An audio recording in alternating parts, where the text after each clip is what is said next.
Let me get you in here.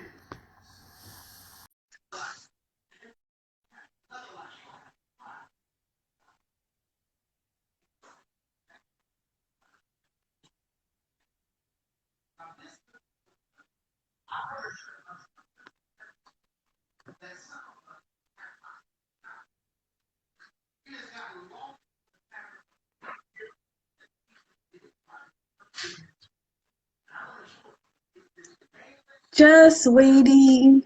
Did it come on?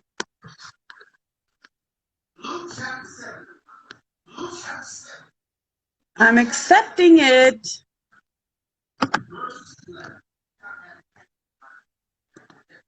I am here. I see you. I don't see you on my screen yet.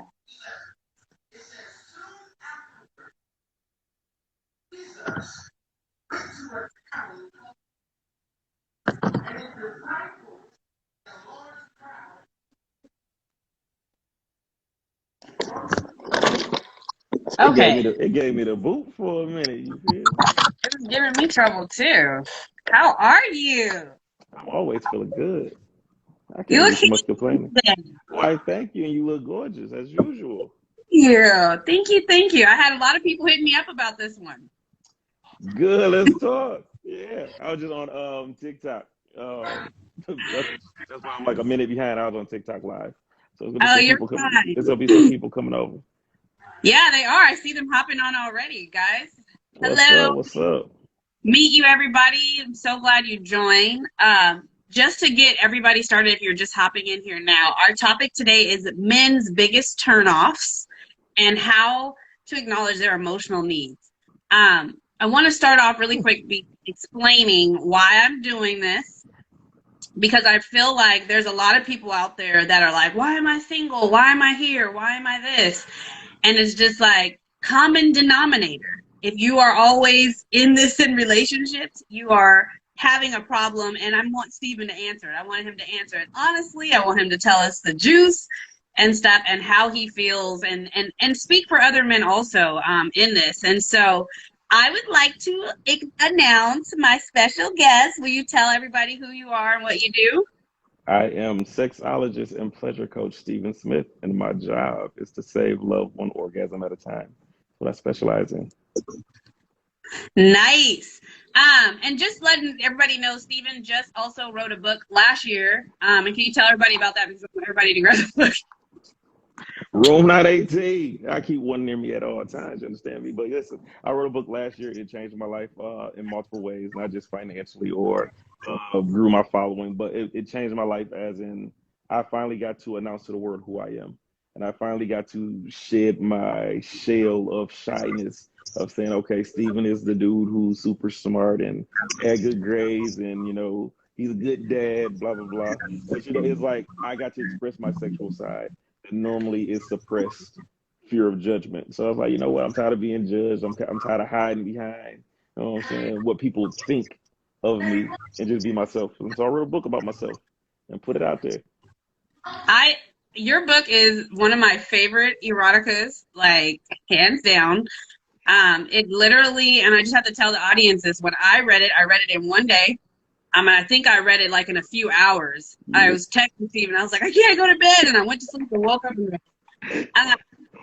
And one thing that I loved about it is your transparency and your honesty in it. And it's a twist. So I think when viewers get to see the end of the book, they kind of get to see this in you Yep. and not necessarily this. And so a lot of people always think that men go off of this and that this doesn't function. Correct. And I don't believe that. And being your really good friend and having a husband over 13 years and stuff like that, I'm recognizing, and being really close with guys, I just recognizing that that's not the truth. And you guys are not given the opportunity to really tell people about what you're experiencing and stuff like that. So just to introduce myself, I am Tiffynee, and I am a sexologist, also a relationship coach and a spiritual transformational life coach. And the reason why I do all three is because when I send my clients to Stephen, I need them to be whole within themselves. Yeah. Stephen can actually do what he has trained to do and what he's magnificent in doing. And some of us will try to rush over to that and say, oh, Stephen, give me my pleasure beings. Oh, I just want to come. Ah. And Stephen's like, yeah, I can give you that, but how long lasting will it last? Will Correct. it last next year? Will it be 2 years from now? Will it be 3 years? And what he's gifted at doing is creating a long lasting feeling that creates from experiences and different experiences that your mind can connect through commitment. Yes. And a lot of us don't recognize that because we are searching for manufactured orgasms based off of no commitment. And Correct. so you can commit yourself to Pornhub. That's true. And you'll have explosive orgasms. But what Stephen is also, and I am trying to teach, is that we want you to commit yourself to someone so you can have those mind-blowing experiences with a partner and with someone that you can be like, oh, blown away and years from now. Am I right? Yes, ma'am. So just to start off really quick, so I want to know, what is your biggest turnoff? My biggest turnoff is inconsistency. All right. My biggest turnoff has nothing to do with physical attributes or anything of that nature. Mine is really inconsistency, especially when it comes to sexual turnoffs. So for me, it's like if I explain or express to you what I require sexually, what I enjoy, everything that I love, you know what I'm saying?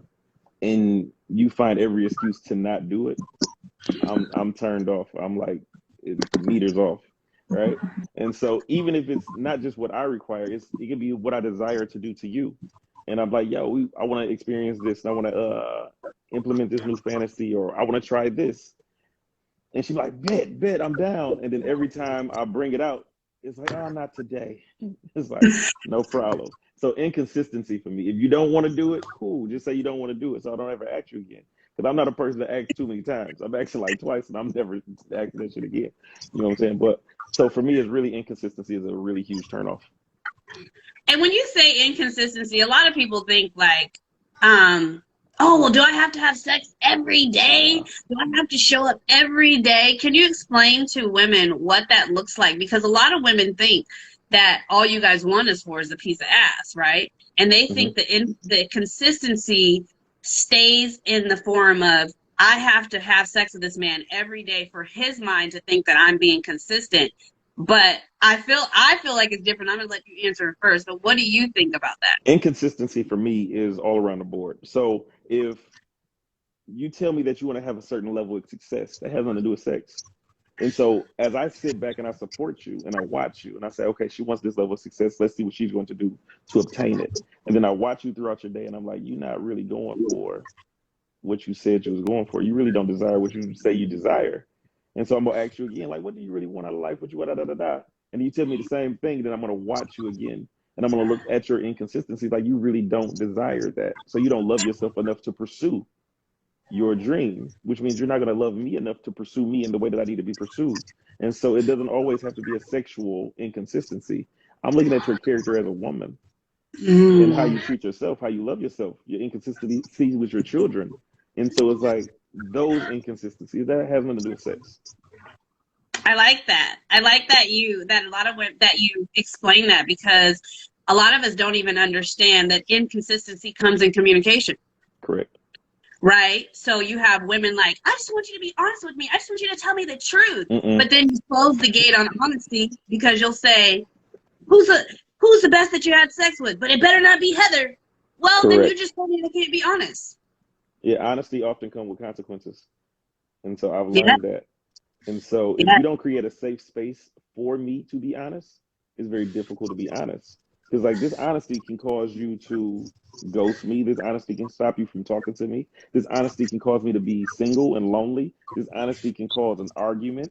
This argument can, I mean, this truth, this consequence can turn into us arguing and not talking for the next 3 days because I simply answered your question with Hmm. truth versus oh, you got to cater to my feeling. It's the way you said it. It's the way you asked me for the truth. Damn it, I'm gonna tell you the truth. If you don't want to know, don't ask Steve because I'm gonna tell you. I'm not gonna hurt your feelings, but if the truth hurt, it hurt. But I'm not gonna present it in a way that I'm trying to belittle you or demean you or talk down to you. But I am going to tell you the truth. But again, Yeah. that often comes with consequence, which makes it difficult. You're absolutely right. And us women and men have to leave the door open for the truth if that's what if one of your things is the truth, right? Bingo. Or you have to be available. And when I say available, ladies, that means like your schedule. Oh, I'm open 8 to 5. I have to be available to the truth in Right. order to receive the truth. A lot of us are not available. And so when we want the truth, it's just like, not today. Like you said, like, I want the truth in bits. I want the truth in, I want it wrapped in sugar. Right. And for me, I don't And require that at all. Like for me, tell me the full blank truth. Because what I've learned is your truth, your perception is your opinion of me. Right. So you can say, well, I don't like that you're lazy. And then I can respond with, I don't give a shit. Because I feel like I'm not lazy. Or I can be like, oh, well, what do I do that seems lazy to you? And then we can have that conversation. But I can do either or and not be offended. I can say either I don't care that you feel that way, dang, that's fucked up. You feel that way, and then I'm gonna move forward anyway. Or I can say, well, what can I do to not look as lazy in your eyes? But I'm very, I'm in it. I need details. So if I'm me lazy, too. right? Okay, oh, you lazy? Well, let's look at my bank account. Let's look at my Right. body of work. Let's look at my vision board. Let's see what I've accomplished and the time I've set up. Oh, okay. So I'm lazy in your world, but in my world, I'm successful. And so Right. now we can go back and forth with this. Well, let's see. You know what I'm saying? Let's have a I friendly like that. little debate. You understand me? Because if you I say, like "Well, that. look at your vision board," and it's empty, and I'm like, "Damn, I didn't get that, and I didn't do that." I'm like, "You're right. I'm lazy." You know what I'm saying? So it's Right. both for me.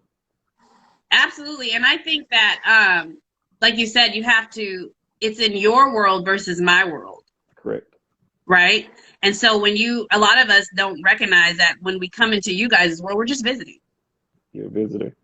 It's not for us to redecorate, to change things or anything. It's No. just to visit and to appreciate what you have. You can make suggestions, Yes. um, but then also understanding like, hey, this is my life and this is who I am. So my next question to you is that your biggest turnoff is inconsistency. Yes. How often have you ran into that with women? 24/7. Ladies, do you hear that? It's 24/7. And what I've learned, like when people ask me, what's one thing that you regret learning, right? Is love. Bad as it sounds, I learned how to love unconditionally. And it is a hell of a gift and a curse. Because now I have no excuse to not love you correctly. Because I understand. I'm aware. I have the knowledge. So I can't love you incorrectly and then blame it on something else. I have to do it. But since you don't understand it, you don't have to do it in return to me. And then I can't get mad at you for it. I can't even be like, well, damn, she's not loving me correctly. She's not loving me unconditionally. You have no idea what that looks like, what that feels like.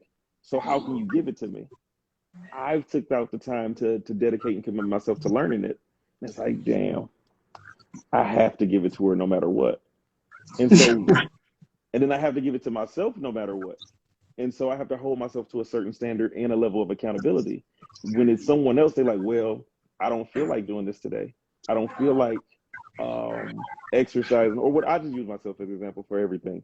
So like for me, eating Oreo cookies, I love Oreos, but I was like, well, I want to see my son get married. Oreos is not going to help me, you know what I'm saying, make my life longer to see him get married. So I have to stop eating these. I love them though, but I have to sacrifice it because I love him more, because I love Yeah. him unconditionally. And so I have to sacrifice something that I love that's bad for me so I can hopefully see him fall in love and be married. You know what I'm saying?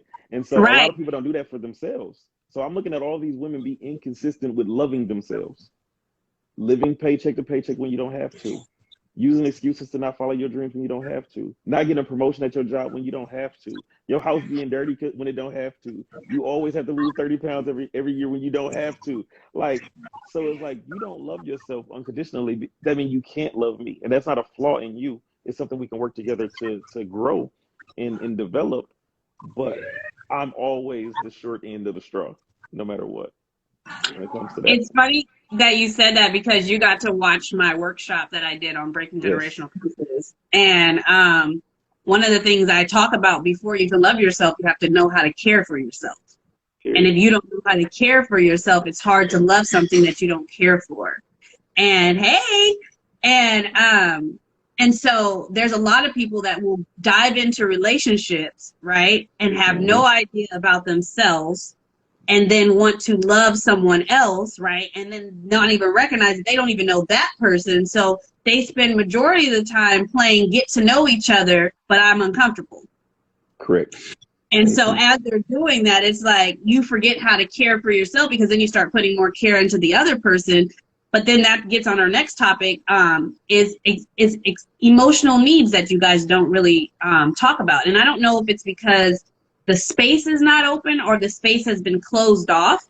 And I want to dive into that, because I don't think there's a lot of women on here that are like, I don't know why he's acting like this. I don't know why he's doing this to me. I don't understand this. And I'm like, sis, it's you. Sis is you. It's you. I date with right? discernment. Let me see. You'll see. But then also just recognizing, like, do I give you, right, the opportunity to voice your emotional needs in a space where you're actually like, hey, Tiffany, this is my turn off. I don't like this. So if you hook me up with somebody, she better not do this. You better not do this, or stuff like, or just even taking account, but knowing where you need to be met. Correct. In order to flourish. Like, there are people that ask me about you being single, and I'd be like, you're not ready for that. Yeah, it's different over here. It's very different. You know what I'm saying? And you'll get people, and I want to touch on this real quick, because you said desire. Ladies and fellas on this show today, desire is something that you long for and that you don't have. And so when you long for it and you don't have it, you desire it more, right? And that desire has to be met with discernment. That desire has to be met with good judgment. That's what discernment means. And what Stephen said was, I love Oreo cookies. I love my son more. Correct. And when you recognize that, and people have a hard time doing that, they'll be like, I love this guy, but he treats me like shit. Well, if you listen to the word shit doesn't smell good, and that's not a category I would want to be in. Correct. Right? So it's having good judgment of that. And so going backwards a little bit, I want to ask you, you gave us two of them. You gave like inconsistency as your top turn off, and you threw in honesty, and I know that's one of them. But what are three others you can say are for men? It's hard to speak for all men, because the way the dating scene is now is so different and the beliefs are different. But for me, turn off inconsistency, lying. Lying is huge for me, because there's no reason to lie. You just tell me anything. What else? What about respect? Huh? Respect. Respect comes with love for me. And so it does? For me, it does, because if you love me, you're not going to do anything to harm me in any way. And so if you love me, you respect me. But I can see how they can be different. So respect is huge, because you can love me but talk to me a certain way. Yeah. A certain tone. Disrespect my space. Yep, respect is different. Yep, we can most definitely add respect on up in there, because you can love me but not know how to properly treat me. I teach on that a lot, about love and respect, because people think they're the same. And most women will say also, I want to be respected. I want to be respected. And it's like, no, you want to be loved first, because that's just the feel that we're fueled by. And men are is respect, right? And I can love the hell out of you, but if I text you, Steven, like, yo, you gonna get on this podcast cuz right now? Because you fucking owe me. Like, can you imagine me talking to you like that and you being like, what? Yeah, I love to. You be like, damn, he ain't hit me back yet. Right. Because I'm not responding. Right? We don't even recognize that. Like, when we even say things to our partners and stuff like that, and then wonder why the response back can be hindered or even blocked, where they don't even hear what you said. They heard your tone, and now they're reacting off your tone. So I like to tell people that respect is huge. Respect means to honor and admire. And when you admire something, you're oh my God, Stephen, your eyes, they're so handsome. You know what I'm saying? And when you honor something, when you, like your judge, right? With a judge, you stand up, you honor. With the president, you honor whatever that is. And if you're not doing that, you can't say that you're giving that and then wonder, well, I love him. Love doesn't feel him. Talking to him correctly and letting him know that hey, I'm mad at you, but because I love and honor and respect you, I don't want it to You come better across. tell him. I would, You better tell ethnically him. said, I would want to be respected because I wouldn't want to be spoken in that way either. And let me tell you something about that, ladies.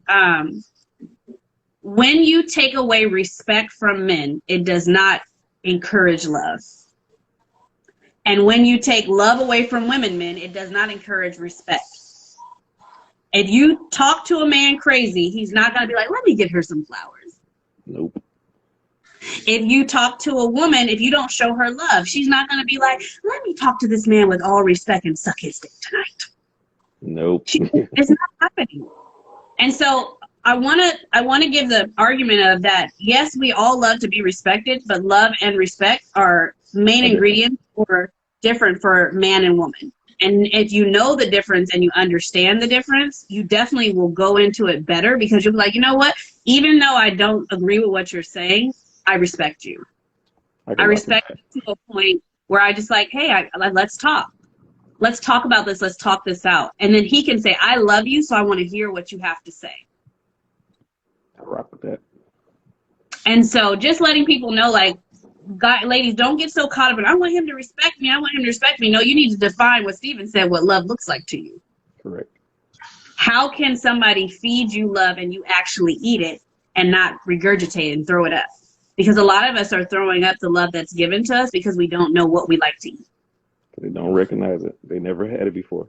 So it's foreign. Nope. Yeah. That's uncomfortable. Oh, it feels too good. This feels too right. It's uncomfortable. Right. My husband was telling me, he was like, a lot of your friends and people that you know, women, he was like, they always give the good guy a bad time when it's something new that you need. It's something foreign that you need.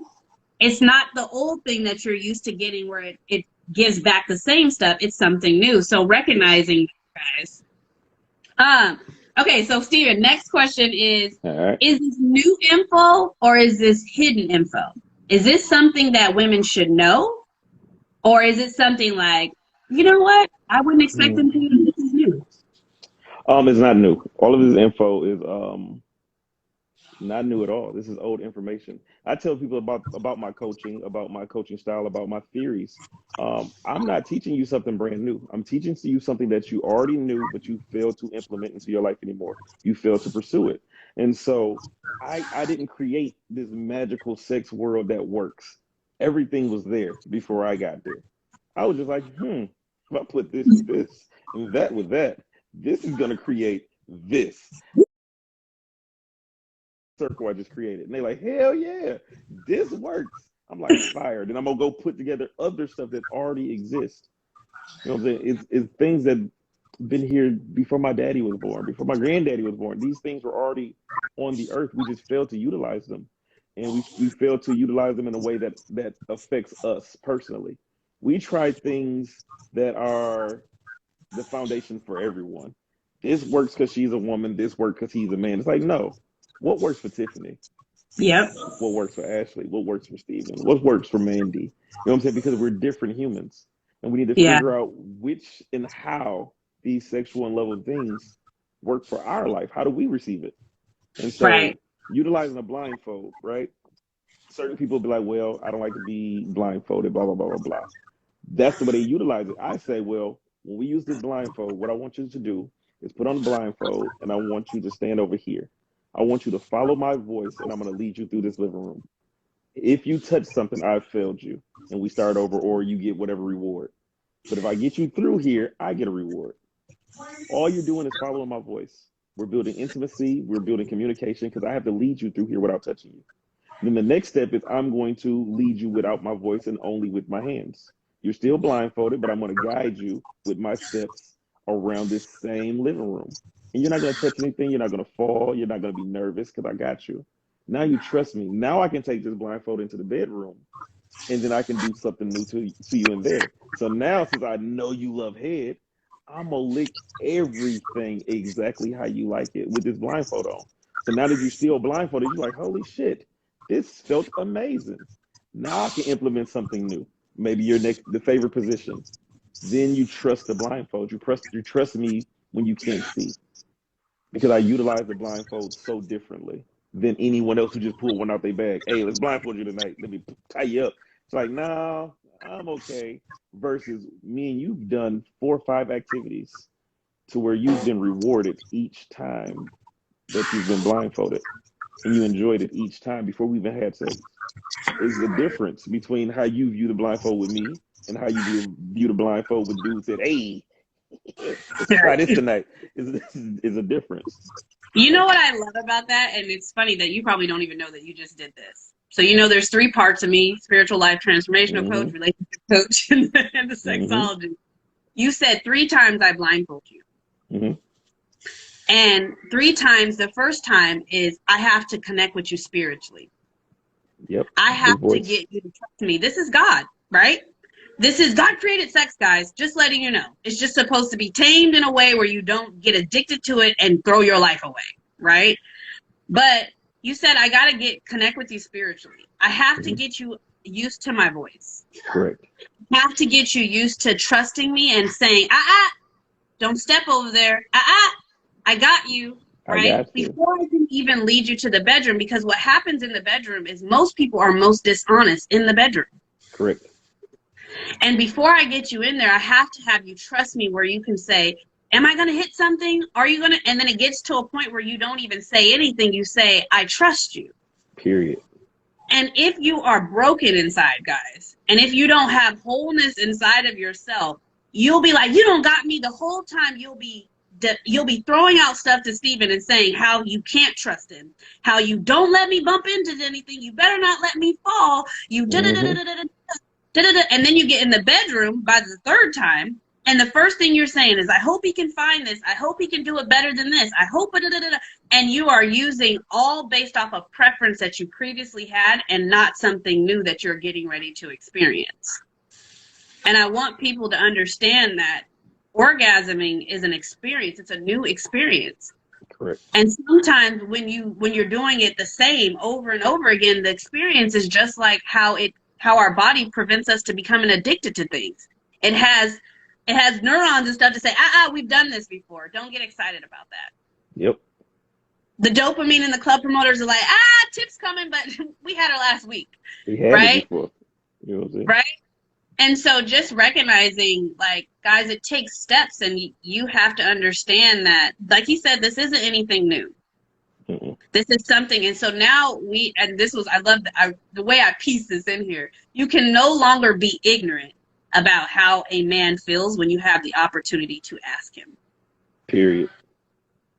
That means once you see a car that you're like, oh, I love a Honda XL 596, and then you keep seeing them, same thing now. You can't say, I didn't know inconsistency was a problem. I didn't know that me not telling the truth was a problem. I didn't know that me not being vulnerable and transparent was an issue. Yes, you do. We're here to tell you. Correct. And you can't come to us, and so you can't find any other sexologist friends, because we know, we all tell you guys. We know all of them. I know all of them. Why do you think people, and not just people, but women, are ignorant to you guys' feelings? This is a very transparent answer. Men don't have value, right? So the value of men don't exist. We are only valuable when we provide what they feel is required. And so we don't have value in the bedroom because we're held responsible for everything. Ooh. If you don't have an orgasm, it's my fault. If I come fast, my fault. If it don't get up, my fault. If you dry, my fault. If it's boring, my fault. You understand? That's just sexual. In a relationship, if I don't have finances, I can't date you. If I don't make a certain amount of money, I can't date you. If I'm not circumcised, I can't date you. If I don't have a certain car or a certain type of house or a certain lifestyle, I can't date you. But if the roles were reversed, because I can only use me as an example, when I was homeless, people wasn't rocking with me like that. Same father, same. I was a pleasure coach, not a sexologist at that time. Same information, making videos, writing short stories like the book. I'm the same dude. Same passion, same love, same everything. They wasn't fucking with me back. Like, no, no, you got a son. You need to get unhomeless, sir. I'm like, I don't want to date you. I just want to. I need someone to talk to. I need female energy in my life. We don't gotta smash. We don't gotta hook up ever. I just need a friend. Anybody. You know what I'm saying? It was no. Mm-mm. How much money you got in your account? Mm-mm. Mm-mm. Okay, cool, right? But if the roles were reversed and she was homeless and I got bread, it would be perfectly fine for me to take her into my house. Perfectly fine for me to help raise her child. Perfectly fine for me to put money in her pocket and get her on her feet without being called stupid. If me and a girl split bills, I'm her roommate. I'm not her man. If she pays all the bills, she's stupid and I'm a bum. If I pay all Mm. the bills, I'm a real man. Like, come on, man. We You don't that have was value. Like, come on. We don't have value. We're here to provide something, and in the moment we don't provide it, we're thrown away. So even if I'm filthy rich and I got a girl who loves me to death, the moment she no longer needs my money, she's gone. She can either brand off of my brand and make her own brand and become successful where my money doesn't matter, or she can get pregnant and now she gets the money regardless. So she can right. get pregnant and leave, and I'm replaceable. So men are often replaceable. Sexually, we're replaced by a toy. We're replaced by the rose. You didn't give me what I needed. I'm gonna go get my rose. We're replaceable, but we value everything about a woman, right? And so a woman can be a SBBW, a super BBW. They are highly sought after, loved every inch, every fluff about them. A BBW. We will compliment every stretch marks. Who don't like stretch marks? That's a grown woman. Tiger strikes raw. You can have one big titty, one little titty. We do not care. We will praise the big one and squeeze the small one. You can have a big butt, a little butt, a tiny butt, a oddly shaped butt. We don't give two shits. We're going to love every inch of your body the way that it is. Versus us, we have to have beards. We have to have six packs. We have to be 6'5". We got, it's so much the men that we have to be here to be loved versus a woman just have to simply be a woman to be loved. And so I That's think so women good. often confuse that or not look into that for us. I totally agree. I'm not even all of that. All of it. All of it. We had a couple people ask and stuff. Isn't it because men are expected to provide? Well, that's just the wrong woman. Sorry guys, my phone, I can't read all these things. I will say, to answer, just to piggyback off of what you said, is that I also feel that we place our non-value on you. So because we don't feel value in ourselves, when we start questioning, is my this, is that, is this, or I was telling people on the and during my workshop that most of us check Snapchat instead of the mirror before we leave the house. Correct. Like Snapchat is the mirror to say, oh, you look good, when it's a filter. So literally you don't know what you look like. You just have a filter on you. And so I do feel like I'm guilty of this. When I was married, because of the lack of value, it took a long time for it to be reintroduced to me. Mm-hmm. And so the value that I had on my husband was, oh, I have this man, but is he really going to be here? Is he really going to stick it out? Is he really Mm-hmm. going to stay? And I remember the day that it clicked. And I was like, he was like, man, when are you going to start tripping off of stuff like that? And I was like, you know what? For the first time in my life, I realized that you picked me. No one else has ever picked me, has ever chosen me, has ever said, you're the one, And I said, and even through our infidelities and all that stuff, you stuck it through and you picked me. And Yep. I said, and it's really hard for me to grasp that when I've struggled with that all my life of being picked. And I said, so I need some grace because I understand where you're coming from. But then I also know that because of my lack of value, I put that on you. And so when that came, it was like I was ignorant to your emotional needs because you didn't have any worth to me besides providing. Providing, which is And forced upon even, us. yep. And I'll say that. And I feel like it's a natural thing that you guys love to do, but I also feel like it's been taken out of context Yes. because then it's like you want me to provide for you while you do nothing to contribute to the Correct. prosperity of us, which is everybody that knows what prosperity is does not mean money. It means moving forward. So if you want us to move forward, I need you also to deposit good things in that. And I Mm-hmm. feel like when you said that we lack value in you guys, oh my God, it's so true. It's one of the truest things that is out there, because you were placed in a position that had no value in to begin with, which is being provider. Correct. Correct. And then it even sucks to where if you don't feel a certain way about yourself, it still get turned into you made me feel like. Often when I have clients and they say, well, the infidelity came. Why did you cheat, ma'am? He didn't make me feel like. So it's his fault that you did what you did. If he would have just did X, Y, and Z, I would have never had to look elsewhere. It's so many things you can look inside of yourself. Cheating is a choice, right? And so if you don't make me feel a certain type of way, I'm going to express that to you. And Yeah. I'm going to express that to you consistently, because you may not get it the first time that I express it. Mm-hmm. Like, how many times have you told a child, hey, don't touch that? And they touch it 11 more damn times. You're like, bro, I said, do not touch the hot Cheetos. And they still go, because you have to hear things over and over and over. It's repetitive. And as an adult, I have to hear things over and over and over again, or I'll forget. That's why we have so many alarms in our phone. We have so many things to remind us. And so me telling you one time, hey, um, the way you speak to me makes me feel unwanted. I have to tell you that and remind you that every time you do it, because you might not be able to change that characteristic about yourself immediately. Right. Or you may forget because I haven't brought it up in 3 or 4 months. I just kept letting it go and go and go and go and go. And then I say, well, I cheated because you made me feel like I wasn't a man. That's bullshit. I cheated because I wanted to. I cheated because I chose not to leave. I cheated because I no longer wanted to pursue what we had together. And I wanted to feel a certain type of way with someone else. I wonder if she's going to appreciate me. Let me go over here and see. Has nothing to do with you or how you made me feel. It had everything to do with me and what I Oh wanted my. to feel. And so I don't like when people say that. So today I just have to tell you this funny story, and I can't go into much detail, but you know what I'm doing. You know the next book Mm-hmm. that's coming out, and so Uh-huh. I'm doing some research on it. And one of the things like that popped up where it was like, I can only make my choices. And one of the things I recognize is that as us as society and as humanity, we don't leave room for people to be broken.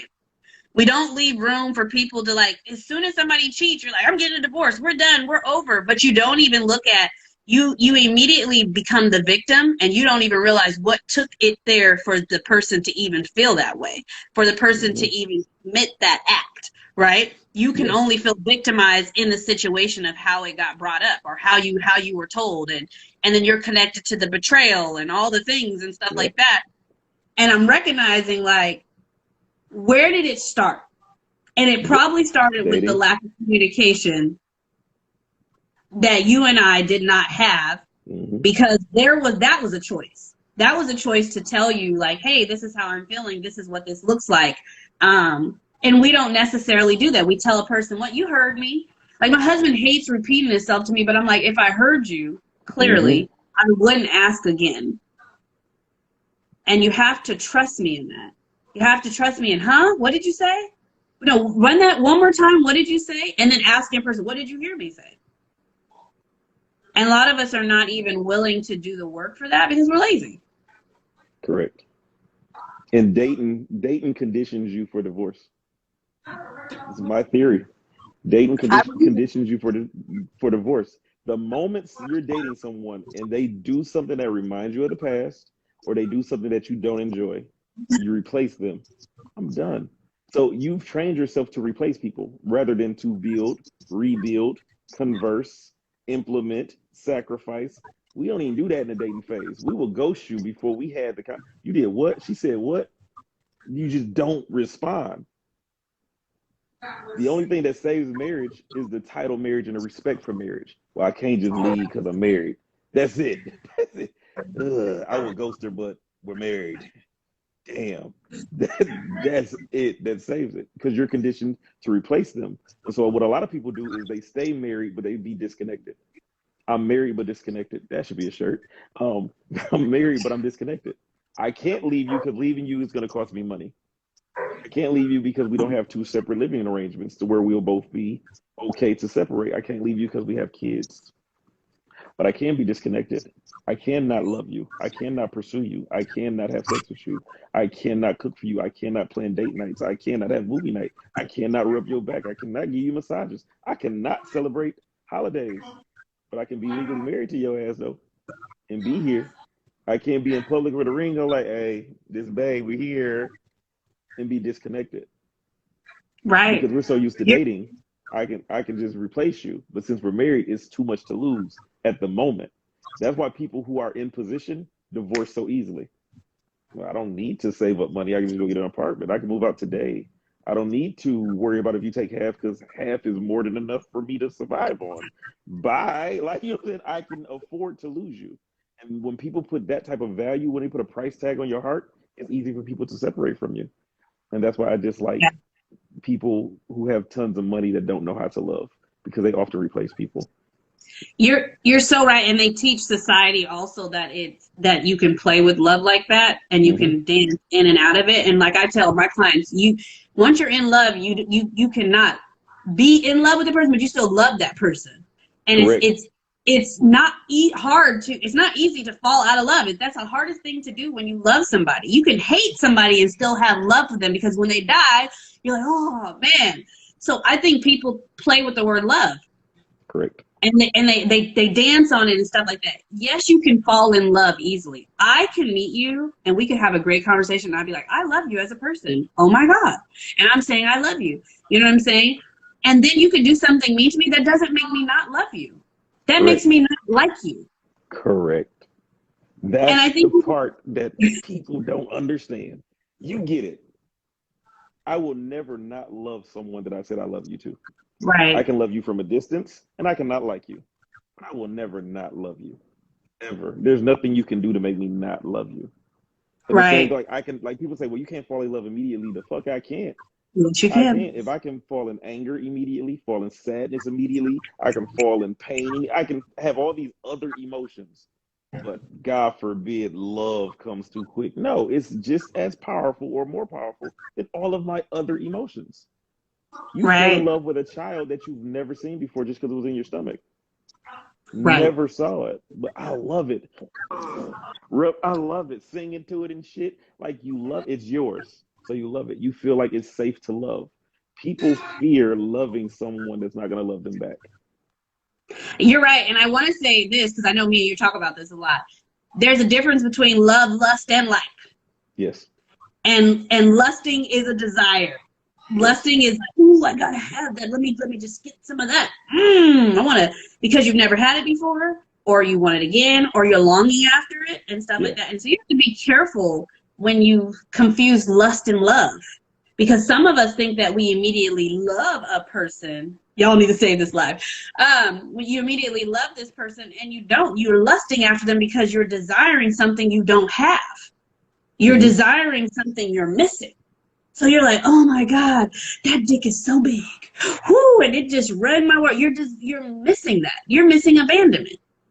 You're struggling with that because you're like, I had something like that, and now I want it so bad, I desire it, now I'm lusting after it, and it has nothing to do with love.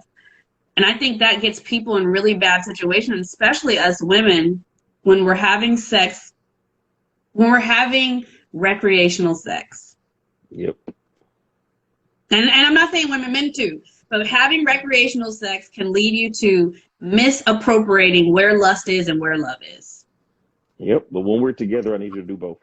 I need to feel both at all times. Like love me as much as you lust me. Lust me as much as you love me. Whatever order you want to put it in. I need both. I miss you. Right. I can't wait to see you when you get home. I'm gonna suck your dick. Thank you. Love and lust. Got them both. I need both. You understand me? I need to know that I'm loved and lusted. You know what I'm saying? And I agree with that. And I think people have to understand that some people think that one cannot exist without the other, or only one can exist in it. I can love, like, and lust you. Yes. I'm married. There's days is my requirement. Right? There's days we don't like each other. There's days we lust after each other because we haven't had it in so long. There's days that we just love each other.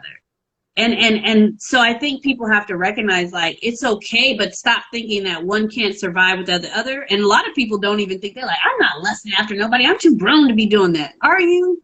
That's the best time to do it, grown ass, when you're an Right. adult, because you're When you fully think you aware of know what it everything. means. Like, now I know you doing it on purpose. Now I'm even more turned on. Like, you know what this word means, and you still doing it. You really like me. Like, that's when you're supposed to do it. You're fully Right. aware. Okay. So I want to know, because me and you have been doing some things together, and I want to know, because we have a bunch of people on here right now tonight, and I think this is a great time to say, how can we collaboratively bring acknowledgement to you guys' feelings? Because one thing I'm recognizing is that you guys are the key to a lot of things, you know? And if we don't collaboratively work on something, how it can never be togetherness. It'll just always be two separates, right? So what does that look like to you? And when I It looks say like we, I'm talking about even men and women and stuff. I want people to create non-judgmental spaces. Control what you can control, and you can control your level of judgment in the space you create for someone to tell you the truth and be honest with you and be transparent. And so, what I mean by that is, like, I need for you to be able to come to me and say, "Hey," it could be something as extreme as, the dude at work that they just hired. Whew, I know you're not going to cheat on me. I know that you're not going to go and have sex with this dude at work. But I wanted to create a space for you to be able to tell me everything and it'd be okay, that you're not in trouble. If you wasn't dating me, you would be dating someone else that probably don't look like me. So I'm not the only person you're attracted to. But I want to create a space for you to be able to tell me your truth, to tell me your fantasies, to tell me your desires without a consequence or judgment. And so for us to be able to collaborate, I should be able to talk to you. And you have to have the understanding that I'm not going to act on anything that I'm telling you. If you say, well, is there any girls at work that you just think is ooh wee? Three of them, 100%. Three, for fucking sure, babe. They are crazy. Let me pull up a picture. Oh, one look like this. Ain't that crazy? You be like, hell yeah. I'm never going to approach her. I'm never going to compliment her in a sexual way that makes her feel like I'm interested. I'm never going to pursue. I'm never going to disrespect you. She don't even know what I'm telling you. I'm only telling you because we can have this open communication, and you have the trust in me that Steve ain't gonna do shit. That girl will And never I was know. gonna Right. I was gonna add to that really quick before you jump on something else, because there's people in this chat that be like, well, isn't that like creating something? No. Because when you don't tell people stuff, it places a place where you can manifest things, where seeds are planted and then you're unknowingly watering them for them Yep. to grow because you haven't said anything. So now, because you haven't said anything about this attraction or this whatever's going on, when your partner makes you upset, you water that plant. You water the thing that's a secret. You water that thing, and when you water something and it's in good soil, it grows. It grows. It grows. And we have to recognize that it might not feel comfortable, but there's so many women and men that are get so caught up with, you think she looks better than me. And I don't understand why people don't get that there's a thing called aesthetic, where you can like something the way things look, Yep.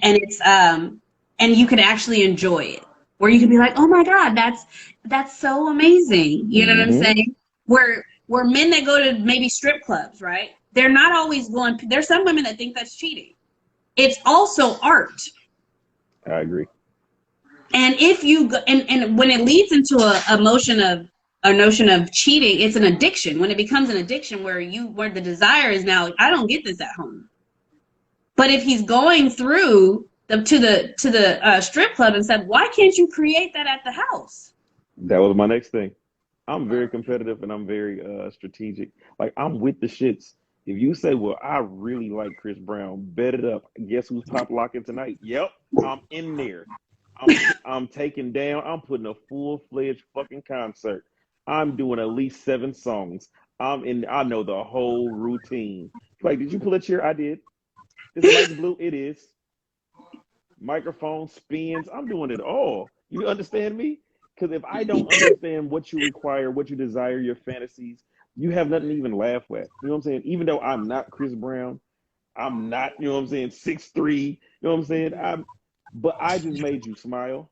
You gonna remember it. It's gonna be an emotional attachment to it. Every time you hear "Take Me Down," you might think of me now versus thinking about Chris. You can be like, man, I remember Steve doing fucking spins in the bathroom, and then he slid out into the bedroom, and the towel came off, and he started humping, doing a helicopter. He's so stupid. Now I have emotional mind share with you. Now you're attached to that song to me.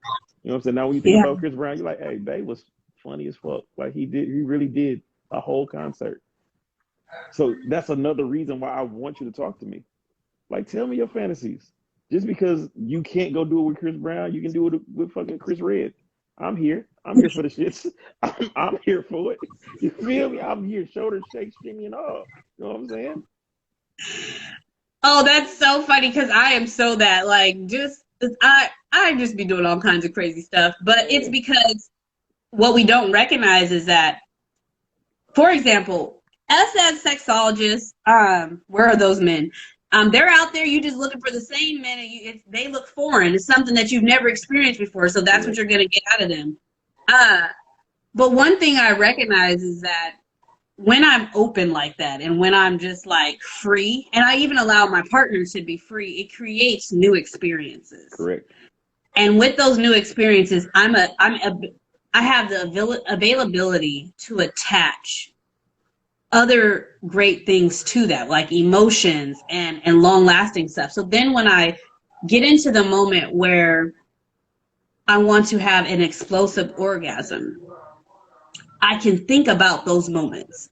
I Yep. can create an experience from the commitment that I have. Like, this person makes me laugh. This person knows they're down for me, right? But there's a lot of us, and as sexologists, we tell people you can watch porn if you want to learn some things, but I don't think that's something that you should always do because then you get addicted. But one thing about porn is it's manufactured. Somebody said, hey, sit on the bed, lay your legs open. Now we're going to do this, da da da da da, blah, blah, blah. Right? And there's a lot of people that don't even understand that with themselves. So they're trying to always create something in here, but they've never experienced it Mm-hmm. truly because they've never talked about it. So they're like, man, I remember Tiffynee was telling me that her husband was dancing all of that. I wish I could have that. Do you give space for that? Do you create that space for it to happen? Because nobody wants to be laughed at, nobody wants to be judged, nobody wants to be like that was stupid. And now I'm like, I should have did that.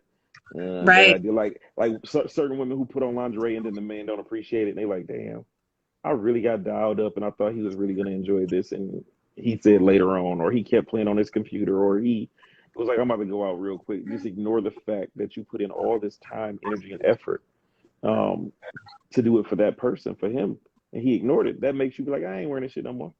It's the same with sending naked pictures. It's the same with sexting. It's like if I get all oiled up and I put this and I put that motherfucker in the camera, I better get some response back. Like you better tell me something.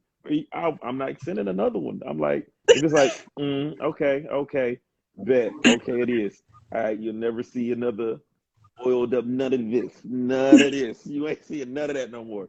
You know what I'm saying? Till you get home. So no more pictures. I have to tell a funny story. So me and my husband 2 years ago bought this contraption, this sex contraption. Sounds fun. And I try to be I'm very spontaneous. I like to send things and I like to, just keep him in the loop. And one day I'm like, okay, I'm going to get ready. He's downstairs when he comes in. I'm put myself in this sex contraption and we're going to be ready. Well, my husband, it took like, I text him. I'm like, hey, come upstairs. No text back. I'm putting myself in the contraption as I'm saying, hey, be upstairs. 30 minutes goes by. No reply. You lose your My guy is circulation in your feet. sleep, right? And I am stuck in this contraption because the contraption requires the other person to help you get out of this, right? Unless you like roll off the bed and kind of get yourself loose. And that's what ended up having to happen because he was knocked out. And so during this, I remember building up an anger while I was waiting. I was assuming all these things, right? Like Yep. how I'm over here doing this and I'm all trying to make it spicy and I got all this stuff on and how dare him, right? And that's where assumption can lead you down a road that you don't want to be because really, I remember later on, I didn't even go downstairs. It took me a while. And finally, when I got out of the contraption, I was like, he comes, I think I seen him later. I was like, thanks. Thanks for replying. He's like, what? And I was like, did you see my text? And he's like, man, I was asleep. And I was like, I had to explain to him, but then I had to take back my anger All and that. right? And recognize that even in the midst of me trying to do something special, he was very appreciative, but he was asleep. He was asleep. And me getting all caught up in my head and being like, well, you don't deserve this and blah, blah, blah. I remember like a couple weeks ago, I came out of the bathroom, I took a shower, came out in lingerie, I had a robe on, and I curled my hair, and it was dark. And so we do our thing, and the next morning I had to remind him, hey, I curled my hair for you last night. Mm-hmm. You know what I'm saying? And he was like, I saw that. And just like, did you even see me curl my hair? There's a difference of you saying, hey, did you curl my hair last night for you? I wanted you to see, like, you know what I'm saying? And it's okay to talk things out like that, especially when people don't see you and are not used to you doing stuff. Like some of y'all tonight might get off this call and try to go do something erotic.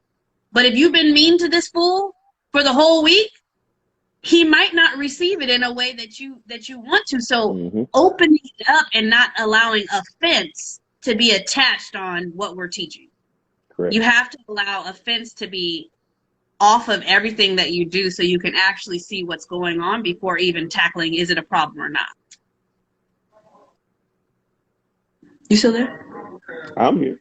I thought you were reading comments because my comments are frozen. I can't see nothing. My comments keep coming, but then they were like, they freeze too.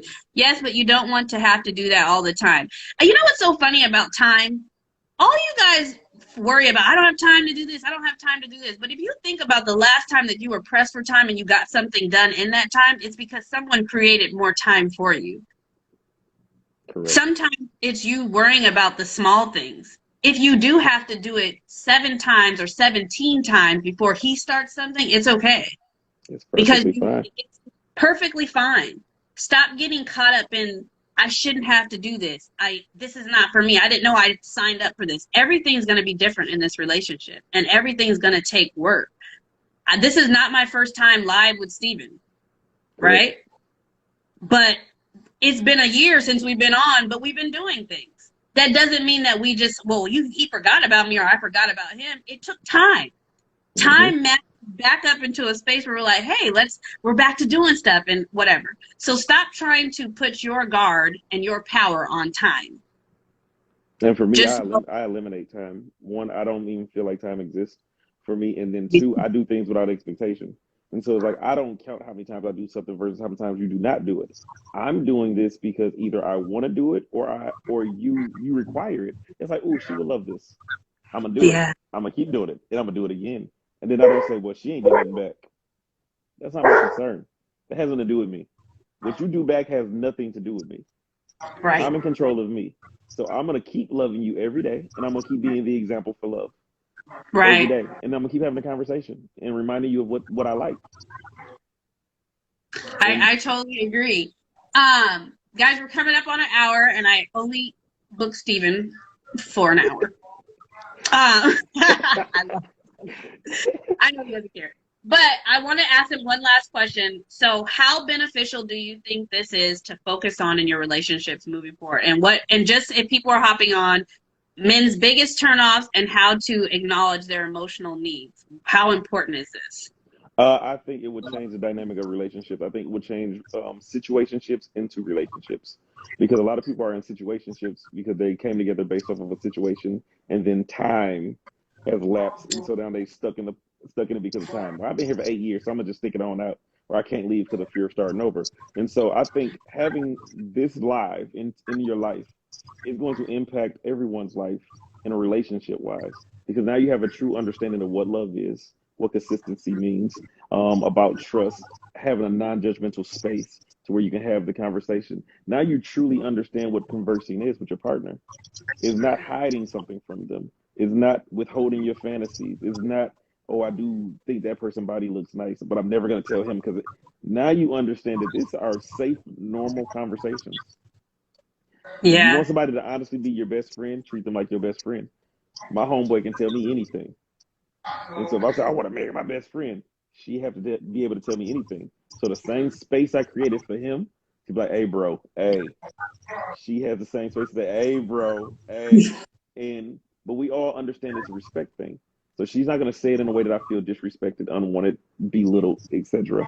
And so understanding that conversing in a non-judgmental space saves love, saves sex, saves relationships.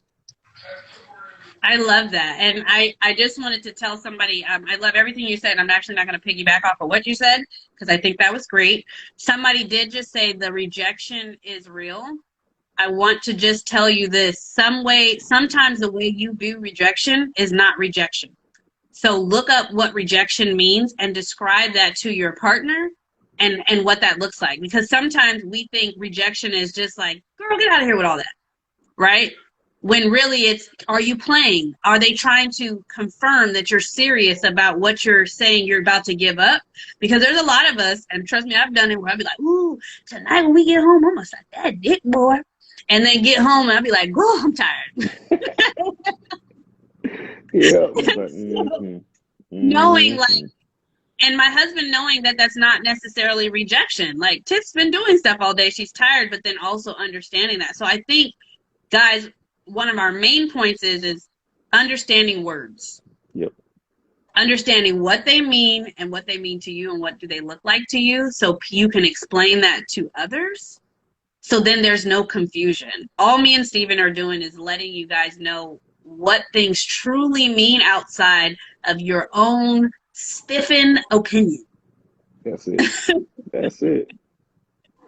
And so, yeah. So everybody, I thank everybody for joining us. You can follow Steven. Tell them where they can follow you at. And people are wanting to know, are you getting back on TikTok tonight? I'm for sure getting back on TikTok, 100%. That's my space. You feel me? So yeah, you can follow me on TikTok, Sexologist_rated red, or you can follow me on here at ratedred_brand, and of course at my website, ratedredsworld.com is where you're gonna find this lovely book in my Slut Me Out shirt. I don't know if you see it. Slut Me Out. Yeah. Slut Me Out. Love Me After.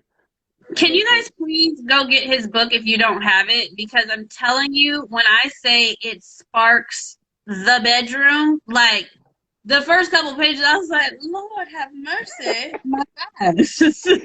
Clutch girls, you feel me? One thing I will say for the women to read the book, the message in it is so big. Yes. And Steven did an amazing job of representing a great man well. Thank you. And so I really thank you, and I appreciate you. I love you a ton, and I can't wait for us to do this again. Can't wait to do it again. Love you back. Bye, everybody. Have a good night.